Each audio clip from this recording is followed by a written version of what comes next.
아멘. 할렐루야. 우리 옆 사람하고 한번 인사 나누겠습니다. 말씀에 은혜 받읍시다.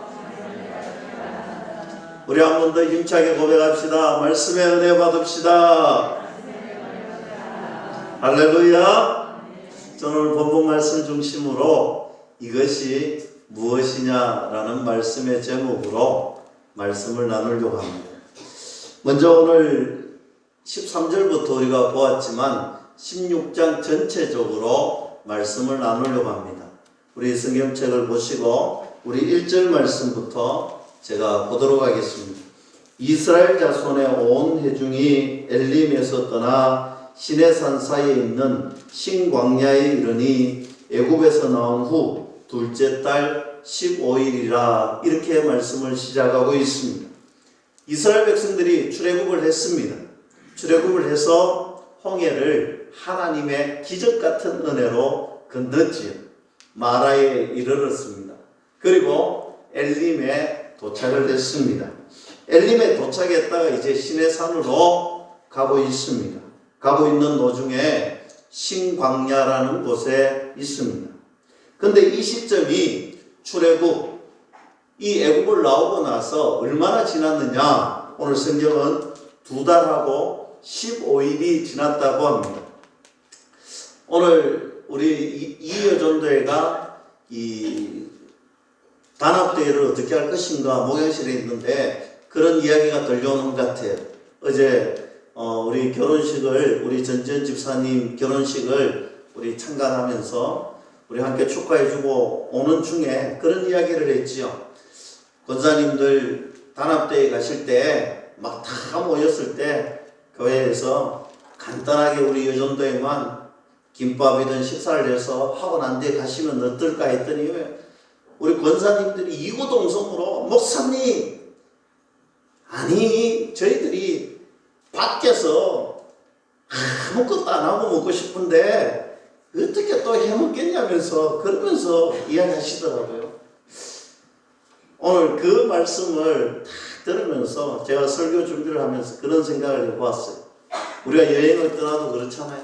하루 이틀 호텔방에 머물고 또 좋은 음식을 먹는데 한 며칠 지나고 나면 하시는 말씀이 다들 하시는 말씀이 호텔방도 좋고 음식 먹는 것도 좋은데 다 하시는 말씀이 그래도 집에 밥이 맛있고 집에서 자는 것이 좋고 분명히 여행 갈 때 하루 이틀 3일 4일 5일 6일은 참 좋더라 하셨는데 근데 여행을 며칠 하고 나면 누구라도 하는 말이 야, 집 나가니까 고생이다 이런 말씀들 하셔. 집 나가니까 고생이다.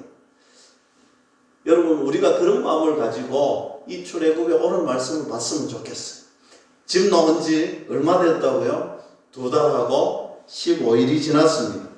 2달 반이 되었는데 이제 똑같은 현상이 일어납니다. 슬슬 짜증도 나는 거예요. 슬슬 원망도 나오는 것입니다. 오늘 또 그들은 원망을 하는 거예요. 원망 뒤에 분명히 하나님의 기적 같은 은혜가 있었고 불평 뒤에 하나님의 놀라운 예비하심이 있었는데도 불구하고 이스라엘 백성들은 여전히 불평, 불망, 원망을 합니다. 그런데 오늘은 어떤 원망을 했느냐? 3절 말씀 보세요. 이스라엘 자손이 그들에게 이르되 우리가 애굽 땅에서 고기 가마 곁에 앉아있던 때와 떡을 배불리 먹던 때에 여호와의 손에 죽었더라면 좋았을 것을 너희가 이 광야로 우리를 인도해내어 이 온 회중이 주려 죽게 하는도다 했습니다. 오늘 원망하고 있는데 무엇 때문에 원망하느냐? 먹는 것 때문에 원망하고 있습니다. 여러분 제가 어떤 책에 보니까 이런 이야기가 있더라고요. 인간에 정말 치사한 본능이 있는데 그 본능 중에 한 가지가 무엇이냐면 과거를 미화시키는 거다. 자신의 과거를 미화하는 것을 인간의 본능 중에 참 치사한 본능이다. 이런 책이 있더라고요. 지나갔던 과거는 다 좋더라는 거예요. 옛날 이야기는 다 좋더라는 거예요. 이스라엘 백성들도 오늘 내용을 보면 과거가 참 좋았다라고 이야기하고 있습니다. 우리의 과거에 우리가 여기 오기 전 2달 번 전에 우리는 참으로 파라다이스 같은 곳에 살았다 이 말이잖아요. 그런데 실상은 어땠습니까? 실상은 이렇습니다. 그 집에 유아를 학살하는 명령이 떨어졌습니다. 그리고 학대를 당하였습니다. 노역으로 말미암아 심히 고통받고 부르짖는 고난의 연속의 삶을 그들은 살고 있었습니다. 그처럼 힘든 삶을 살았습니다. 2달 15일 전의 상황은 참으로 힘든 삶이었는데 그들 스스로 오늘 자신들의 과거를 미화하고 있는 거예요. 그때 애굽에 있을 때가 차라리 좋았다는 거예요. 애굽에 있을 때가 얼마나 힘들고 어려웠는데 불구하고 오늘 원망하기 시작하고 불평하기 시작하니까 2달 15일 전이 참 좋았더라고 미화하고 있습니다. 그러면서 먹겠다라고 원망하고 있습니다. 그때 4절 말씀 봅니다. 하나님께서 그들에게 먹을 것을 주시겠다라고 약속하십니다. 뿐만 아니라 8절에 보면 밤에는 고기를 아침에는 떡을 먹으리라 라고 말씀해주고 있습니다. 참 황당한 상황이죠. 오늘 백성들이 원망하고 과거를 미화하고 전혀 하나님의 믿음의 신비, 기적을 체험하고 은혜를 체험했던 그런 상황 속에서도 여전히 불평불만하고 여전히 자신들의 과거를 미화해서 그렇게 하는데도 불구하고 하나님께서는 이런 이스라엘 백성들의 요구를 들어주시는 거예요. 이런 불평과 원망 속에 먹을 것을 찾는 이 이스라엘 백성들의 요구를 들어주시는 것입니다. 저는 여기에서 주시는 하나님의 은혜가 참 크다. 제가 늘 강조하는 구약의 은혜지. 어떤 은혜입니까? 그럼에도 불구하고 하나님의 은혜는 주어집니다. 사람들은요 참 간사해요. 어떻게 간사하느냐? 늘 조건적입니다. 늘 조건적이에요. 저희 아내가 저보고 한이한테 하는 이야기 속에 여보 조건을 좀 안 달면 안 될까? 이런 말을 제가 제일 많이 듣는 것 같아요. 우리는 누구나 조건적인 것 같아요. give and take가 있어야 되는 것 같고 조건이 있어야 되는 것 같고 그런데 하나님은 그렇지 않아요. 무조건적인 은혜, 무조건적인 사랑 이것이 하나님의 그럼에도 불구하고의 은혜인 줄 믿을 수 있기를 주님의 이름으로 간절히 축원합니다. 저와 여러분들을 향한 하나님의 은혜와 사랑은 조건이에요. 무조건적이다. 우리가 하나님 앞에 얼마나 제대로 살았겠습니까? 우리가 하나님 앞에 은혜 받을 행동을 하고 그렇게 살고 있지 않잖아요. 그럼에도 불구하고 우리가 생각해보면 부끄러운 것 천지이지만 부끄러운 행동, 부끄러운 생각 이런 게 너무 많지만 그럼에도 불구하고 하나님은 저와 여러분들 묻지도 따지지도 아니하시고 하나님은 은혜 주신다 믿을 수 있기를 축복합니다. 하나님 실제로 이스라엘 백성들에게 메추라기도 주셨고 만나도 주십니다. 제가 오늘 살펴보고자 하는 내용은 이런 것이죠. 하나님께서 만나를 주셨는데 그 은혜를 주셨는데 이 만나를 통하여서 받았던 은혜 오늘 저와 여러분들도 그런 은혜를 받고 누리고 살아갔으면 좋겠다. 그런 마음으로 이 말씀을 함께 나누기를 원합니다. 그러면 만나를 통해서 주시는 우리에게 주시는 은혜가 무엇인가? 첫 번째, 날마다 공급해 주시는 하나님의 은혜가 있다. 우리 옆에 분들에게 이렇게 한번 고백합시다. 날마다 공급해 주시는 은혜가 있습니다. 할렐루야. 그렇죠. 오늘 본문 13절 14절 말씀입니다. 저녁에는 메추라기가 와서 진에 덮이고 아침에는 이슬이 진 주위에 있더니 그 이슬이 마른 후에 광야 지면에 작고 둥글며 서리같이 가는 것이 있는지라 했습니다. 하나님께서 메추라기도 주셨고 만나도 주셨습니다. 하나님께서는요 이스라엘 백성들이 필요한 것이 무엇인지 분명하게 하시고 생각하는 것이 무엇인지 분명하게 하시고 하나님께서는 그 필요한 것을 무조건적으로 주셨다는 것입니다. 그것도요 우리가 필요한 것이 얼마만큼인 줄 아시고 정확하게 하나님은 우리에게 필요한 것이 어떤 분량의 것인지 정확하게 아시고 정확한 분량대로 우리에게 주셨다라는 사실입니다. 사랑하는 성도 여러분, 16절에서 18절 말씀이 그런 내용이죠. 여호와께서 이같이 명령하시기를 너희 각 사람은 먹을 양만큼만 이것을 거둘지니 곧 너희 사람 수요대로 한 사람에 한 오멜씩 거두되 각 사람이 그의 장막에 있는 자들을 위하여 거둘지니라 하셨습니다. 이스라엘 자손이 그같이 하였더니 그 거둔 것이 많게도 하고 적게도 하나 오멜로 되어본즉 많이 거둔 자도 남으며 적게 거둔 자도 부족함이 없이 각 사람은 먹을 양만큼만 거두었더라 했습니다. 이스라엘 백성들이 나가서 만나를 거두는데 한 사람당 한 오멜씩 가족별로 충분히 적게 거둔 자나 많이 거둔 자나 그 필요가 분명했다. 충분히 먹었더라. 이렇게 말씀하고 있습니다.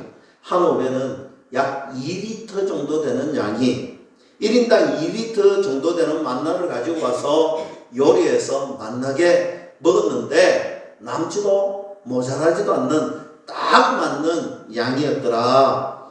하나님은 저와 여러분들이 우리의 정확한 필요에 어떤 것이 필요하고 얼마만큼 필요한지 정확하게 아시고 정확하게 필요에 따라 공급해 주시는 하나님이 저와 여러분들의 하나님이신 줄 믿을 수 있기를 축복합니다. 오늘 우리의 필요를 충분하게 정확하게 조금도 부족하지 않도록 만들어 주시는 분이 하나님이라는 거예요. 여러분, 우리가 이 땅을 살아가면서 그 하나님의 은혜를 받고 누리며 여러분들은 살아가고 계십니까? 그런 은혜를 누린다라고 생각하며 살아가고 있습니까? 많은 사람들은 어려울 때 하나님이 공급해 주시는 은혜를 누리고 체험하고 살아갑니다. 그러나 우리가 일상의 생활 속에서 그렇다라고 말하는 분은 참 적지요. 오늘 이스라엘 백성들도 마찬가지입니다. 늘 공급해 주고 늘 채워주시는데도 언제나 우리에게 불평이라는 단어가 찾아오고 원망이라는 손님이 찾아옵니다. 그것은 사단이 주는 씨앗이죠. 그래서 늘 공급해 주시는 은혜를 잊어버리고 또 잊어버리고 그래서 원망이 오고 불평이 오는 것입니다. 그런데 여러분 염려하지 마세요. 지금 내 생각에도 분명하게 들어주지 않는 것 같고 지금 우리의 삶에 정말 필요한 것이 오지 않는 것 같고 정말 코로나19를 맞이해서 우리의 삶이 너무 힘들고 어렵고 어쩌면 우리에게도 이스라엘 백성처럼 불평이 오고 원망이 오고 가거나 미화가 되는 그 순간이 올 수도 분명히 있을 것입니다. 그러나 여러분 염려하지 마시고 불평하지 마시고 원망하지 마세요. 오늘 메추라기를 보세요. 메추라기가 갑자기 뿅 나타나서 떨어졌을까요? 아니, 오늘 하나님께서 필요에 따라서 이미 동풍을 불고 메추라기들이 저편에서 오랜 시간부터 날라오고 있었을 거예요. 막 날라오고 있는 이미 하나님께서 예비해 놓아주신 그 예비함이 있었다는 거예요. 그래서 이스라엘 백성들이 원망의 씨앗, 불평의 손님을 토로할 때 그 이전에 이미 하나님께서는 이 메추라기를 보내주고 계셨다는 사실입니다. 오늘 이들이 필요하다는 것을 느끼고 불평불만한 그 순간에 갑자기 나타났던 것이 아니라 오래전부터 아시는 하나님께서 오래전부터 충만하게 채워주시는 하나님께서 이스라엘 백성들을 위해서 준비해서 보내어 주셨다는 사실입니다. 그럼 뭐가 됩니까? 이스라엘 백성들은 그것을 모르고 하나님을 원망하고 그것을 모르고 불평하고 불만했다는 거예요. 우리도 동일한 거예요. 하나님이 우리에게 좋은 것으로 주시고 우리의 필요에 따라서 주시는데 이미 예비해 놓으시고 만들어 주시고 우리가 그 시간 하나님의 적절한 타이밍을 그 때를 하나님이 딱 맞춰가고 계시는데 우리는 그건 모르고 원망하는 그건 모르고 불평하는 거예요. 지금 내 눈에 보이지 않다고, 지금 내가 누리지 못한다고, 지금 내가 만나지 못한다고, 지금 그 은혜가 내 속에 없다라고 고백하며 불평하고 불망합니다. 그런데 분명히 생각하세요. 오늘 이 아침에 돌아가시면서 생각하세요. 하나님의 은혜는 지금 나에게 찾아오고 있다. 하나님은 예비하신 은혜를 지금 우리에게 주고 계시는데 그 은혜가 지금 나의 찾아오는 시간이다. 하나님의 적절한 은혜의 때가 되면, 하나님의 시간이 되면 그 은혜가 나에게 나타난다. 그래서 절대로 염려하거나 걱정하지 말라는 거예요. 여러분 쓰러뜨리시지 않는 분이 우리 아버지 하나님이십니다. 고난 가운데 넘어지고 버려두시지 않는 분이 우리 하나님이십니다. 여러분들 굶기지 아니하신 분이 우리 하나님이십니다. 하나님은 우리의 생사화복을 책임져 주실 것입니다. 필요를 공급해 주실 것입니다. 정확하게 부족하지 않게 채워주실 것입니다. 믿을 수 있기를 주님의 이름으로 간절히 축원합니다. 마태복음 6장 25절 이하에 보면 산상수훈에 분명하게 말씀하시지요. 너희는 무엇을 먹을까? 너희는 무엇을 마실까? 너희는 무엇을 입을까? 염려하지 마라. 여러분 염려하지 말라는 거예요. 하나님께서 삶의 교육을 산상수훈을 통해서 분명하게 하시고 그거 걱정할 거 아니야. 염려할 거 아니야. 그러면서 이야기합니다. 저 공중에 나는 새들을 보라는 거예요. 저 들의 필요에 있는 백합화를 보라는 거예요. 내일 아궁이에 던져질 저 들풀도 내가 오늘 입혔나니 얘들아 염려하지 마라. 걱정하지 마라. 하물며 내가 너희를 보자. 여러분 분명하게 말씀해 주시잖아요. 하나님께서 우리의 필요를 따라 분명하게 채워주실 것입니다. 근데 우리 인생 중에 우리가 이런 것을 믿고 우리가 이런 것을 아멘 하지만 그러나 우리 인생 중에 염려가 없는 사람이 없더라는 거예요. 이 염려는 모두 다가 가지고 있습니다. 염려할 수밖에 없는 인생을 날마다 살아갑니다.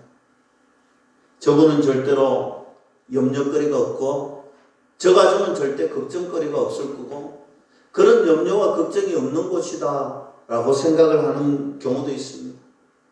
그러나 아니지요. 우리가 이 땅을 살아가면요 모든 사람들이 염려가 있을 것입니다. 아마 걱정거리도 있을 것입니다. 그러나 염려가 있어도 염려 앞에 주저하지 않을 뿐이에요. 염려 앞에 주저하지 않는 인생이 되는 것입니다. 그저 그 염려를 돌파하는 인생이 되는 것이죠. 우리의 삶 속에 염려 때문에 주저하는 인생이 있는 반면 그렇게 염려가 없는 것처럼 보이는 가정은요. 그 염려거리 앞에 주저하지 않고 그것을 붙들고 돌파하는 인생이에요. 그렇게 돌파할 수 있는 힘이 있고 능력이 있는 것은 여전히 우리를 사랑하시고 여전히 우리에게 필요 충분한 공급을 주시는 우리 하나님 아버지를 믿기 때문입니다. 그 하나님 아버지를 바라보고 걸어가기 때문입니다. 그때 넘어지지 않습니다. 쓰러지지 않습니다. 염려를 돌파할 수 있는 능력이 있는 것이죠. 오늘 이 아침에 분명히 붙드시고 이 문을 나섰으면 좋겠습니다. 우리 아버지 하나님은 나의 필요를 분명하게 충분하게 채워주시는 전능하신 하나님이시다. 내 인생을 하나님께서 분명히 책임져 주실 것이다. 우리의 가정도 책임져 주실 것이다. 우리의 교회도 책임져 주실 것이다. 믿을 수 있기를 주님의 이름으로 간절히 축원합니다. 두 번째로 이 만나를 통해서 주시는 은혜가 무엇이냐? 우리의 책임 위에 부어주시는 하나님의 은혜가 있다라는 것입니다. 오늘 16절 말씀에 여호와께서 이같이 명령하시기를 너희 각 사람은 먹을 만큼만 이것을 거둘지니 곧 너희 사람 수요대로 한 사람이 한 오멜씩 거두되 각 사람이 그의 장막에 있는 자들을 위하여 거둘지니라 하였습니다. 여러분 하나님이 만나를 주실 때 어떻게 주셨느냐? 어떻게 거두게 하셨느냐? 여러분 날마다 하나님께서 은혜를 베풀어 주시는데 하나님은 게으른 사람들은 만나지 그 은혜를 누리지 못하게 하셨어요. 부지런한 사람만이 그 만나의 은혜를 누리게 하셨다. 날마다 여러분들에게 만나를 주실 때도 마찬가지입니다. 저는 이것을 영적인 의미로 해석해 보았습니다. 하나님께서 가만히 있는데, 요즘 제가 아파트 생활을 하면서 깜짝 놀라는 것이 있다면, 사람은 우리 이웃집을 만나지 못해도요, 이웃집 앞에 쌓여 있는 그 택배 물량은 날마다 만나는 거예요. 그러면서 제가 이 말씀 보면서 이런 생각을 해봤어요. 하나님, 그냥 집집마다 만나를 딱 맞춰서 내려주시면 될 건데 왜 새벽마다 아침마다 이 한 사람에게 한 오멜씩 2리터씩 이것을 가지고 가도록 했을까? 우리 아파트 앞에 보니까 택배기사가 요즘은 새벽 배달이라 해서 새벽에 새벽 기도에 넣을 때 택배 아저씨를 자주 만나요. 그런데 그때 다 생각나는 것이 그런 거예요. 하나님께서 게으른 사람에게는 주시지 않는 거예요. 하나님은 은혜를 주시는데 게으른 사람에게는 절대로 주시지 않는 거예요. 영적인 의미로서도 마찬가지예요. 영적인 게으른 사람에게 은혜를 주시면 그게 은혜가 아니고 독이 되는 거예요. 은혜는요, 우리가 최소한 은혜를 받고 누릴 수 있고, 그 은혜를 은혜라고 누릴 수 있는 최소한 부지런함을 가진 사람에게 주신다는 거예요. 영적으로 게으른 사람에게 은혜 주시면요, 그 인생 망하는 거예요. 우리가 그런 이야기를 많이 듣잖아요. 게으른 사람에게 복을 주시는 것은 그게 복이 아니라 해가 된다라는 사실, 오늘 마찬가지입니다. 우리 집 앞에 배송하지 않습니다. 여러분, 은혜는요, 하나님께서 은혜의 자리, 보좌의 자리에 하나님께서 부르시는 그곳에 나아갈 때 오늘 그곳에서 주어지는 것이 하나님의 은혜다 믿을 수 있기를 주님의 이름으로 간절히 축원합니다. 제가 늘 잘 쓰는 그 예화 중에 한 가지인데요. 한 신학교에서 시험 공부를 하는데 한 신학생이 하나님 앞에 밤이 새도록 기도하는 거예요. 하나님, 구하면 주신다고 했는데 하나님 아시지요? A 학점, B도 아닙니다. A 학점 주시옵소서. 밤새도록 기도하고 아침에 시험장에 갔어요. 시험을 칩니다. 그 시험지에 이제 질문이 나오는데 답안지에 뭐라고 썼느냐? 이렇게 썼다고 합니다. 하나님은 다 아십니다. 우리 교수님이 은혜를 받았습니다. 어떻게 썼을까요? 오늘 학생에게 이렇게 썼다고 합니다. 하나님은 다 아시기에 하나님은 A 플러스. 학생은 하나도 모르기에 빵점 이렇게 줬다고 합니다. 게으르면요, 아무것도 취할 수가 없습니다. 은혜도 마찬가지입니다. 하나님께서 게으른 자에게, 영적으로 게으른 자에게 절대로 은혜 주시지 않습니다. 마태복음 13장에 보면 씨 뿌리는 비유가 나오지요. 4가지의 마음의 밭의 비유는 이렇습니다. 여러분, 길가가 나오고 돌밭이 나오고 가시가 나오고 옥토가 나오지. 오늘 유독 좋은 밭에 뿌려진 씨앗은 30배, 60배, 100배의 결실을 거두게 됩니다. 저는 우리 교회가, 우리 믿음의 가정이, 저와 여러분들, 여러분들의 자녀들이 이런 30배, 60배, 100배의 좋은 결실을 맺는 옥토의 땅이 되기를 주님의 이름으로 축복합니다. 여러분, 30배, 60배, 100배의 옥토의 밭이 되기를 주님의 이름으로 간절히 축원합니다. 이런 생각해 보았습니다. 그럼 길가는 우리 가정이 길가였던, 우리 가정이 돌밭이라는, 우리 가정이 가시밭이라는 어떨까? 그러면서 이 말씀을 준비하면서 이런 생각을 해보았습니다. 아, 그렇지. 길가의 마을은 귀경하면 되는 거예요. 개간하면 되는 거예요. 돌밭은 어떻게 합니까? 여러분 이스라엘 백성들이 고국으로 돌아와 눈물의 씨앗을 뿌렸을 때 눈물의 씨앗을 뿌렸던 이유가 뭡니까? 돌밭에 기경하기 위해서 돌을 날랐기 때문에 그런 거예요. 돌밭은요 돌을 뽑아내고 나르도 되는 거예요. 가시밭은 어떻게 해야 됩니까?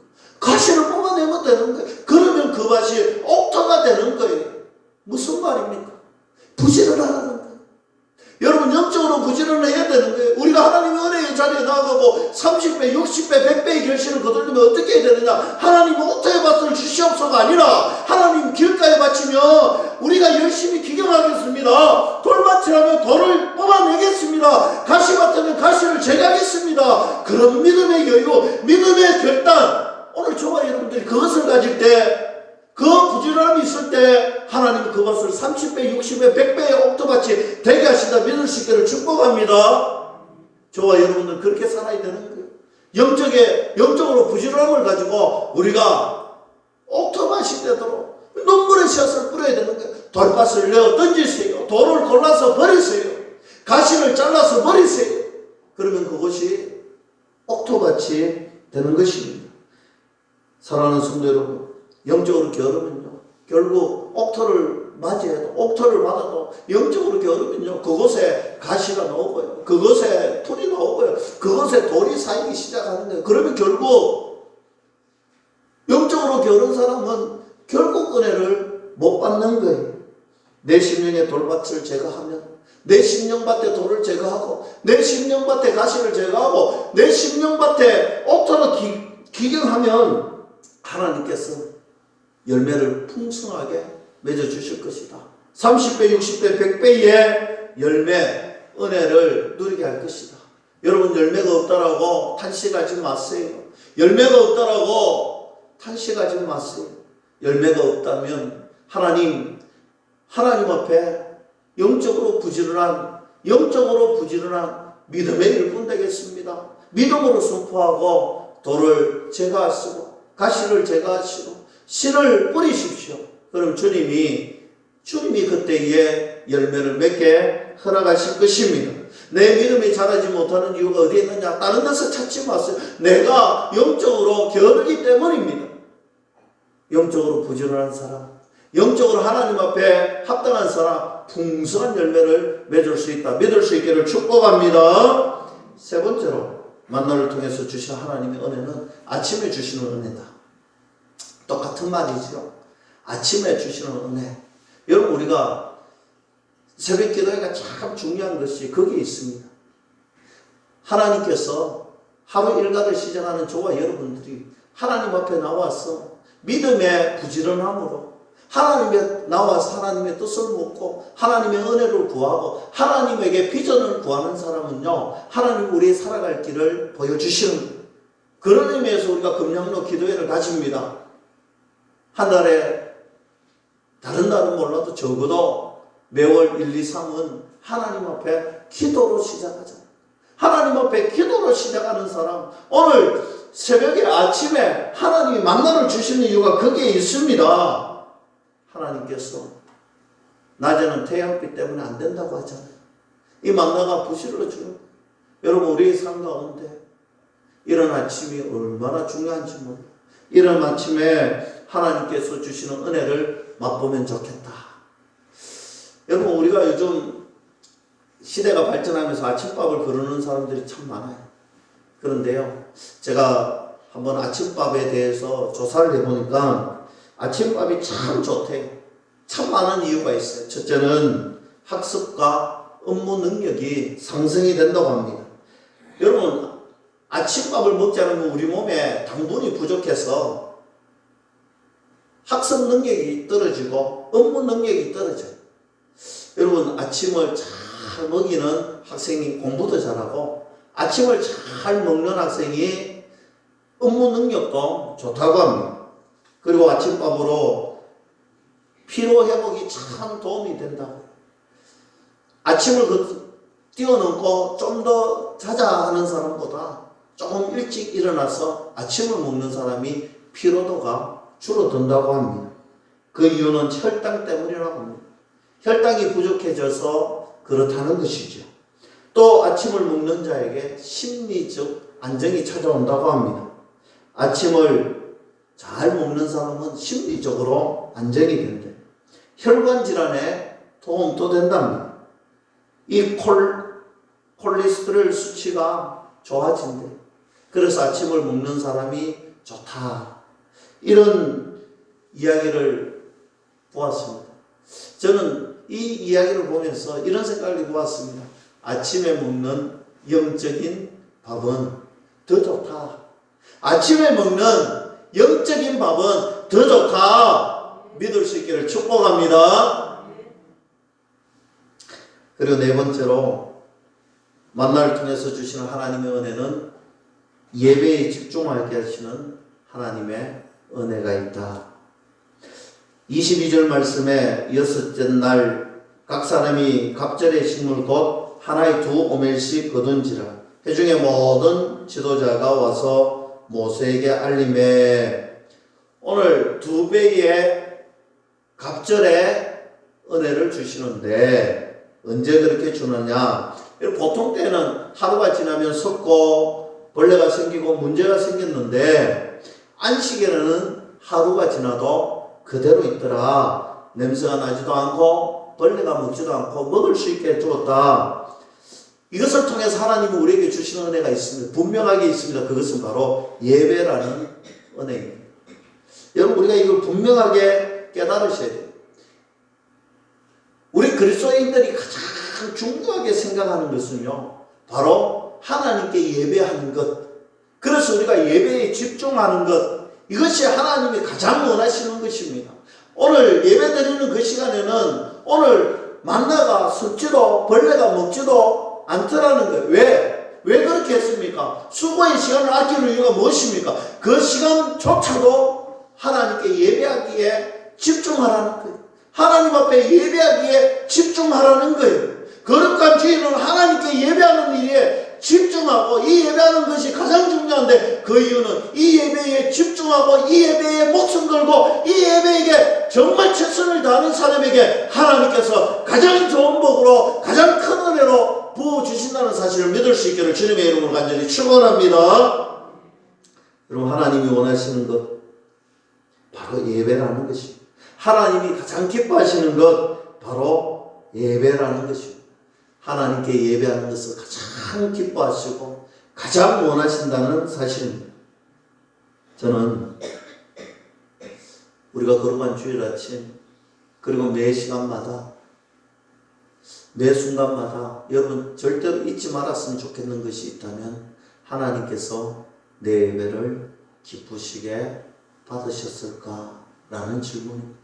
하나님이 내가 드리는 예배를 기쁘시게 받았을까라는 그 질문에 여러분 하나님 앞에 언제나 당당하게 하나님 제가 최선을 다하여서 최상의 것을 드렸습니다. 내 마음과 내 몸과 내 정성을 드렸습니다. 여러분 정말 예배하는 이 시간이 얼마나 중요한지 몰라요. 저는 예배하는 시간 정말 한 주간에 저의 모든 삶의 포커스는 예배에 맞춰져 있습니다. 어떻게 하면 하나님 앞에 예배를 온전하게 드릴 수 있을까? 어떻게 하면 이 예배의 시간이 하나님의 은혜를 만나는 시간이 될 수 있을까? 이 예배의 시간이 어떻게 하면 하나님과의 가장 좋은 교통이 될 수 있을까? 저는 금번 다니엘 기도회를 통하여서 우리 성도님들이 이 예배라는 것에 대해서 집중하고 있는 것을 보게 되었습니다.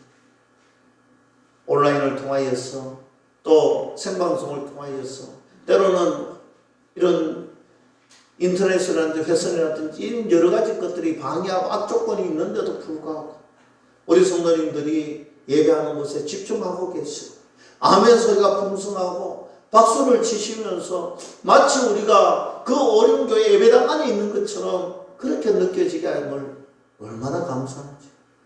분명히 가정에서 드리는 그런 분들도 그렇게 할 거예요.